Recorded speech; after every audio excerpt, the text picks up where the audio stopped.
Hola, mi nombre es Vicente Pérez y hoy día quería dejar un pequeño video para contarte qué es la voluntad y cómo puede mejorar la confianza interior para nosotros.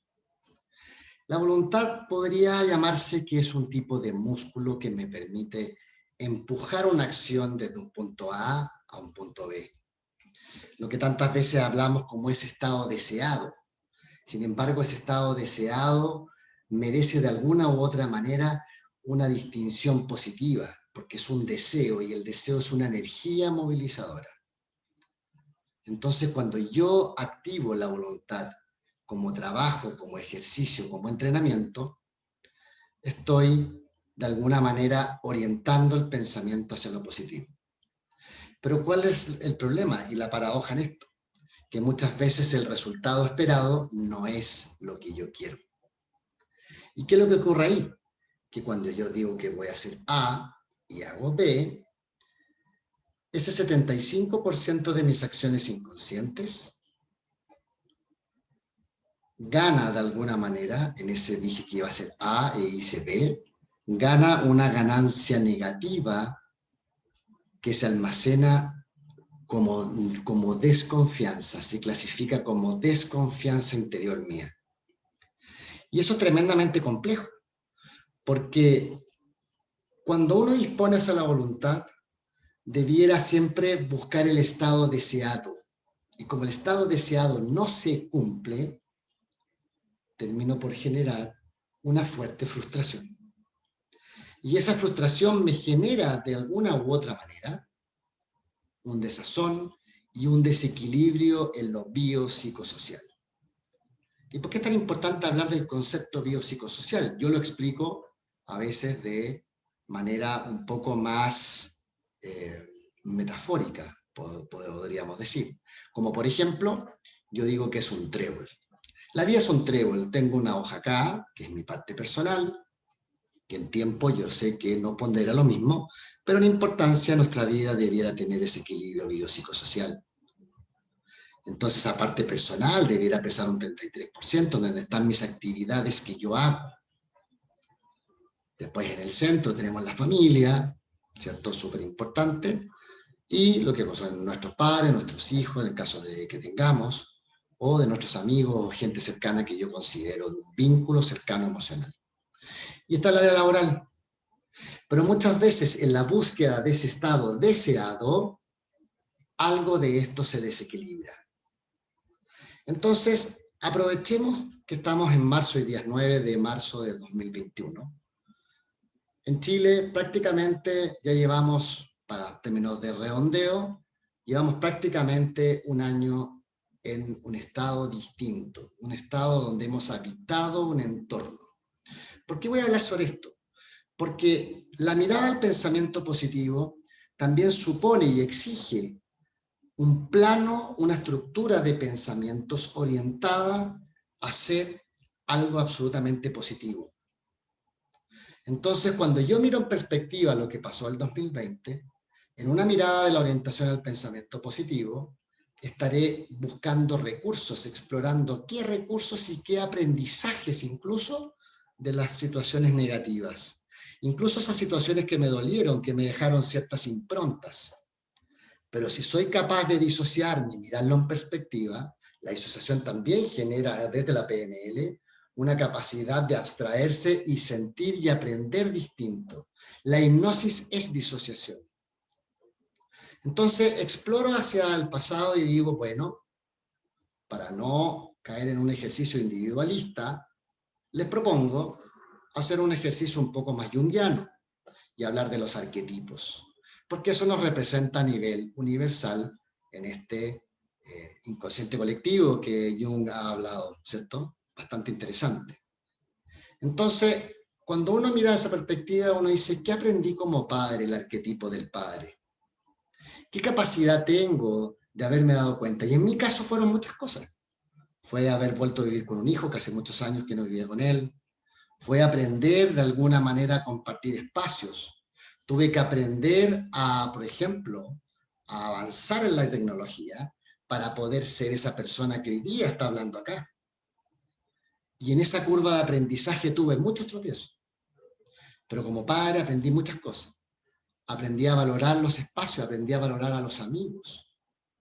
Y podría encasillar cualquier tipo. Si nos vamos al mismo trébol para hacer un ejercicio, valoré mucho más las actividades personales. Yo entrenaba boxeo y no podía ir al gimnasio a entrenar boxeo.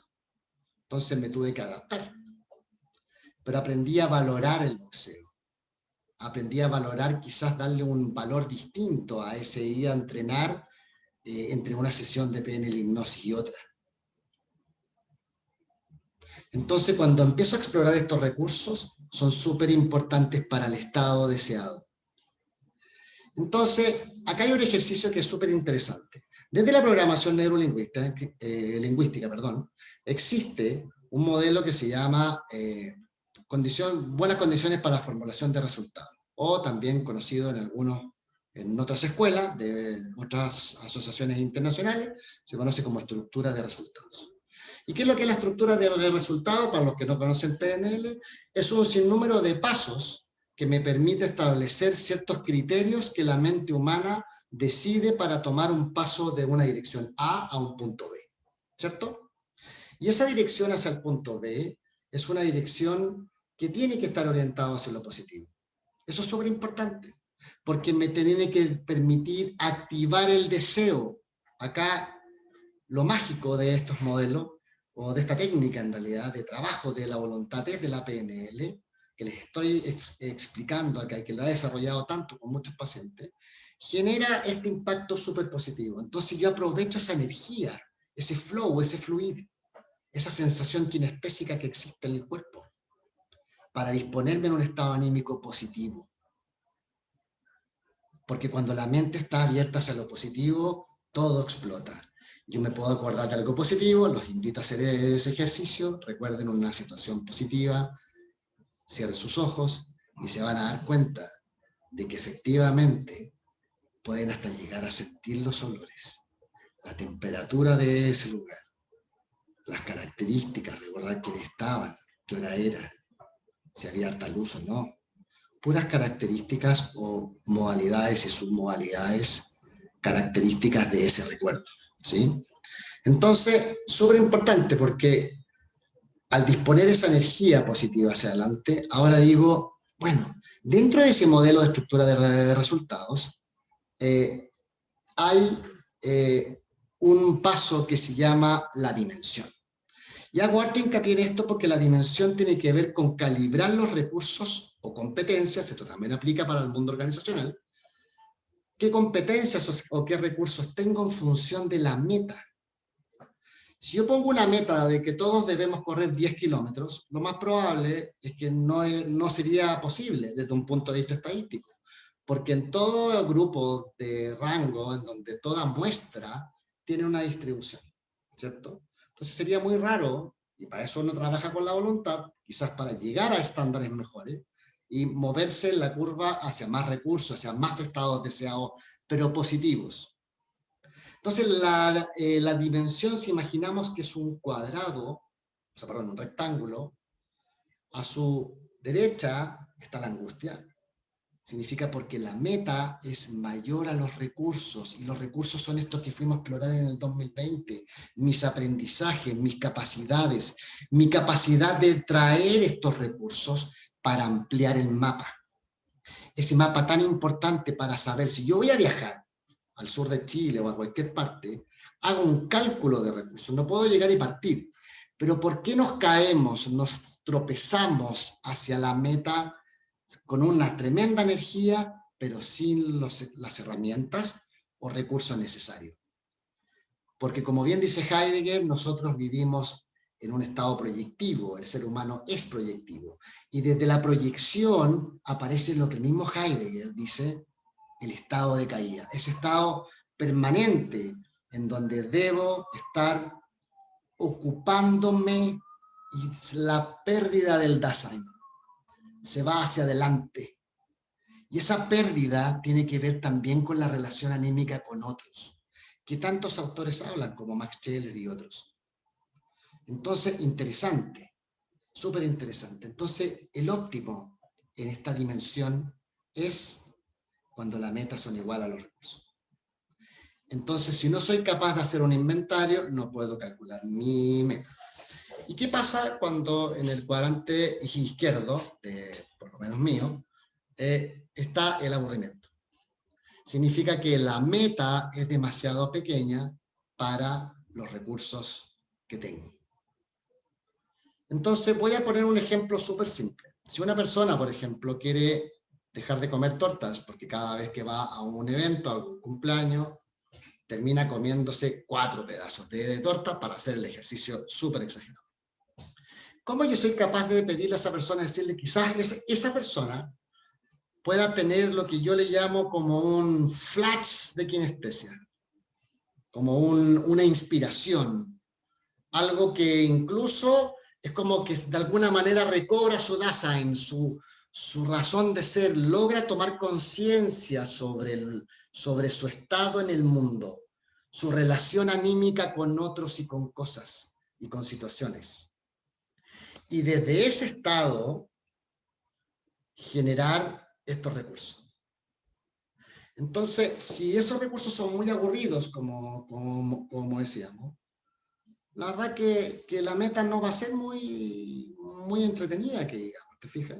No, me voy a aburrir, entonces volviendo al mismo ejemplo de las 4 tortas. Entonces, la persona, ¿qué es lo que dice? Y esto es súper de PNL. Es como, ¿cuántas tortas te comes? 4 tortas. ¿Qué te gustaría hacer? Le preguntas como objetivo, pensando en esta estructura de resultados. Y le dices, la persona te dice, quiero dejar de comer torta. ¡Wow! Y la palabra dejar es una pérdida. Que el inconsciente, acostumbrado, como decíamos en un comienzo, que todavía no nos hemos metido en la voluntad, o sea, ya estamos empezando a ver lo que es la voluntad. La voluntad significa eso. Que yo voy a decir, bueno, ¿has podido alguna vez abstraerte de comer esos 4 pedazos de torta? No, la verdad es que nunca he podido. Ah, perfecto. Entonces, súper importante eso. Porque la persona me está diciendo que no tiene ni una experiencia cercana para ampliar su encuadre. Porque quiere hacer algo, pero va a decir A, pero es B. Es como cuando el Chavo del 8, cuando Kiko le decía al Chavo del 8, no te voy a dar. Por los de habla hispana nos vamos a reír mucho. Entonces, ese no te voy a dar genera desconfianza. Entonces esa persona pierde la fe en dejar de comer torta. Y le baja una ansiedad tremenda, porque hay una lucha, hay una incongruencia. Hay algo en la estructura profunda de su pensamiento que está en disputa. Y eso, volvemos a lo biopsicosocial, desequilibra este trébol que yo les digo. Y algo ocurre.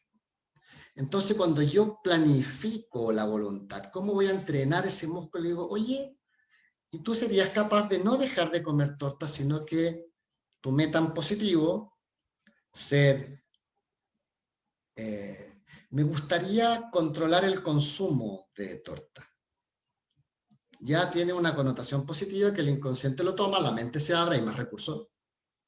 Por lo tanto, aparece también una disposición hacia el pensamiento. La búsqueda del recurso tiene que ser orientada hacia el pensamiento positivo. Y una vez que está orientado al pensamiento positivo, lo que yo debo hacer es tomar estos recursos y empezar a practicar. Volvemos a ese 75% inconsciente y al 25% del consciente. Cuando yo quiero, o sea, significa que el 75% del inconsciente comanda el 75% de mis acciones, valga la redundancia, y el 25% es la parte consciente. Yo hago un plan consciente, lo fracaso porque no tengo los recursos y caigo a lo negativo. Y acá empiezo a hacerlo distinto. Digo, voy a trabajar esa voluntad, pero la repetición se me empieza a transformar en algo inconsciente. Cualquier cosa que ustedes hagan de manera repetitiva, conducir un auto, manejar una bicicleta, meterse a la ducha, es un acto inconsciente. Nadie está pensando, oh, me estoy lavando el cúbito izquierdo, me estoy lavando el radio derecho. La gente se ducha y entra en un trance, ¿sí? Entonces, cuando yo estoy en ese trance importante, mi mente también se dispone a pensar distinto. Entonces digo, perfecto, volvemos al ejemplo de las mismas tortas. El próximo fin de semana tengo un evento y voy a comerme 3 tortas, pero mi orientación va a ser algo positivo. Ya no era dejar, ya no era nombrar una pérdida. Vivimos en un mundo muy influenciado occidentalmente por la orientación a lo negativo. Y eso tiene que ver con temas religiosos y culturales, súper contrarios al pensamiento positivo. Entonces digo, perfecto, voy a ir ese fin de semana y me voy a comer 3 tortas, pero voy a satisfacer. Pero la diferencia es que cuando vaya al tercer pedazo me voy a dar el gusto de activar ese recurso, esa meta en positivo, y lo voy a lograr. Y mi mente lo toma como un lente óptico abierto, donde entran todas esas características y sus modalidades que les dije. El calor, el olor, el sabor, ese día espectacular, porque es algo positivo, tiene una connotación positiva. ¿Y qué es lo que pasa? Este músculo empieza a trabajar. Y en ese trabajar empieza a hacerse la repetición. Cuando ustedes aprendieron a manejar, eran personas absolutamente incompetentes conscientes. Sabían que no sabían, ¿cierto? Sin embargo, la práctica, o sea, cuando yo estaba aprendiendo a conducir, probablemente estaba fijo, no me movía para ninguna parte, hacía nadie me podía hablar porque toda mi mente consciente, ese 25%, estaba enfocado en aprender. Pero con la práctica, uno ya ahora maneja, conduce y no está pensando en qué va conduciendo. O sea, sí va atento a las condiciones, pero muchas veces incluso nos vamos en un trance y no sabemos, en un lapsus, estábamos pensando, nuestra mente se fue absorta. Entonces empiezo a practicar, pero empiezo a darle un contexto positivo. Y esa persona, con la repetición de eso, no al tiro, empieza a sentir que no hubo una pérdida al comer 3, sí pudo hacerlo, ganó confianza y empieza a alimentar, en vez de ponerlo como un pasivo dentro del inconsciente guardado como desconfianza, que todas estas veces estadísticamente usted dijo que hacía A y hacía B, ¿ya? Tiene una connotación negativa, porque pondera negativo, es casi como una regresión numérica, como una covarianza, un beta, para los que son más matemáticos, son economistas. Y es negativo. Entonces, cada vez que yo vaya a hacer algo, ¡pop!, se me va a activar este beta negativo, o esta covarianza negativa. Entonces, empiezo a tener siempre un peso que me genera el equivalente, por ejemplo, a estar endeudado a una alta tasa de interés. Es interesante. Entonces empiezo. Y esto, lo más entretenido, es que podemos hacerlo con 1000 cosas. La voluntad no solamente tiene que ver con el estado deseado, sino que tiene que ver con el estado actual. ¿Existe el futuro o solamente debemos vivir el presente? ¿Podemos orientar el pensamiento positivo para bajar esa naturaleza proyectiva que tenemos? Probablemente sí. Y si probamos y practicamos. Ahora, el ejemplo de la torta es el mismo ejemplo con el gimnasio. ¿Cuánta gente dice, oh, me voy a inscribir en el gimnasio y voy a ir todos los días? Y va 2 días, queda dolorido porque nunca ha hecho ejercicio, pagó todo el año y se frustró y no fue más. No, y ahí el inconsciente aparece en ese 75%. No les conté que hay en hipnosis clínica existe lo que se llama la ley del efecto reversible. Y lo interesante es que ese 75% es tan poderoso, tiene tanta información y tiene acumulada tantas situaciones que tú no has podido ir, que te empieza a contar el cuento negativo y te dice, no, pero qué tanto, si igual vaya a retomarlo, si es ahora en invierno que hace frío, pero ya con el veranito te lo doy firmado que vas a ir y te vas a ir a entrenar. Y uno se cuenta el cuento solo. Lo que tanto se habla en coaching como procrastinación. Procrastinando, bajando. Y eso es desde el punto de vista de la hipnosis y la PNL. Ahora, la voluntad yo puedo entrenarla con distintas cosas. Esta semana no voy a tomar café. Y no tomo café. ¿Por qué puedo hacer eso? ¿Por qué puedo hacerlo? Porque lo he practicado. Una de las presuposiciones de la programación neurolingüística es que si usted quiere aprender, practique. Y la práctica tiene que ver justamente con esa condición repetitiva, lo que le hablaba sobre conducir, sobre la ducha, todo lo que es automático que genera trance, ¿sí? Entonces, si yo quiero tener conductas seguras automáticas, debo practicar este músculo de la voluntad.